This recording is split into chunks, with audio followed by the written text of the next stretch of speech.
তো আপনাদের সাথে তো শেয়ারই করেছিলাম যে আমরা রাত্রি 4টের সময় বেরিয়ে পড়েছিলাম গাড়ি নিয়ে, প্রাইভেট গাড়ি নিয়ে।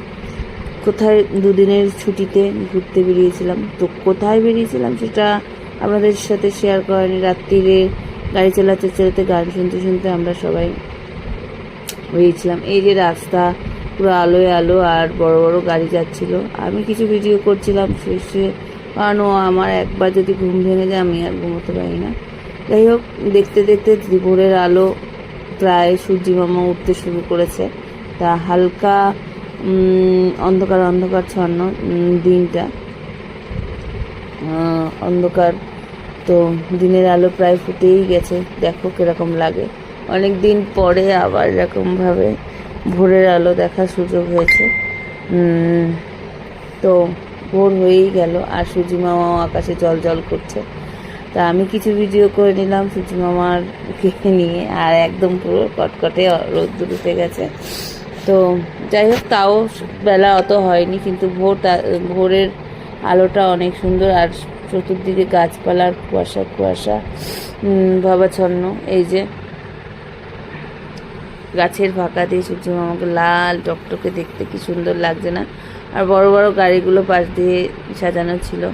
যাই হোক, আমি সুন্দর করে আর ওইখানটায় ভিডিও করতে পারিনি, আর দাঁড়াতেও পারিনি, দাঁড়াইনি আমরা, যেহেতু গাছের ফাঁকা দিয়েই কিছুটা ভিডিও করে নিলাম। আর আমার তো খুবই ভালো লাগছিলো দেখতে, তাই জন্য আমি একটু ভিডিওটা লংই করে ফেলেছি। সূর্যের ভিডিওটা। তো এই করতে করতে আমরা অনেকটা দূরই পৌঁছে গিয়েছিলাম, কিন্তু জায়গাটার নাম আমি বলতে পারছি না, ভুলে গিয়েছি। তখন বলেছিল, আমার আর মনে নেই।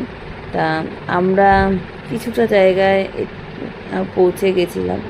তা জায়গাটার নাম সঠিক বলতে পারছি না, কিন্তু পৌঁছে গিয়ে একটু রেস্ট নিলাম, একটু ওয়াশরুমে গেলাম, একটু ফ্রেশ হলাম।